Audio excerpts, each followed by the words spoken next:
Hello friends, নমস্কার, শুভ সকাল। সবাই কেমন আছেন? আশা করি ভালো আছেন। তো আমিও ভালো আছি। তো এখন বাজে সকাল ৮টা। আমি রেডি হয়ে গেছি ডিউটি যাওয়ার জন্য। এই কদিন সত্যি প্রচুর কাজের চাপ ছিল।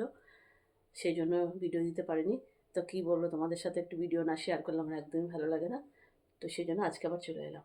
তো ফ্রেন্ডস, তোমাদের সাথে একটা কথা আমি বলছি। কথাটা হচ্ছে কি, দেখো কিছু মানুষ আছে যারা মানে তাদের বৌমারা কি করে না করে সে খবর নেয় না। কিন্তু অন্যের বৌমা কি করে সে খবর নেয়। তো আমারটা আমার কাছে শুনে গিয়ে পরে গিয়ে সেটা নিয়ে আলোচনা করে। অথচ তাদের বৌমারা যা করছে সেগুলো ধারণার বাইরে। কিন্তু সত্যি কথা বলতে কি বলো তো, এটা হচ্ছে মানুষের অভ্যাস। তো সেই অভ্যাসের জন্য মানুষ ভেবে পায় না যে কাকে কি বলবে। তারা আমার সাথে আমার ভালো কথা বলছে, অথচ আমার বাড়ির লোকের সাথে তারা আমার নামে নিন্দা করছে। কিন্তু তাদের বৌমারা খেতে দিচ্ছে না, পড়তে দিচ্ছে না, সেই সব নিয়ে তাদের কোনো মাথা ব্যথা নেই। তারা অন্যকে নিয়ে মাথা ব্যথা। তো এটা হচ্ছে মানুষের স্বভাব। যার যেটা স্বভাব সে তো সেটা করবে। সেটা তো তোমরাও ভালো করে জানো। তো আর কি বলবো, কিছু বলার নেই। টাটা, সবাই ভালো থেকো। আবার দেখা হবে। নমস্কার।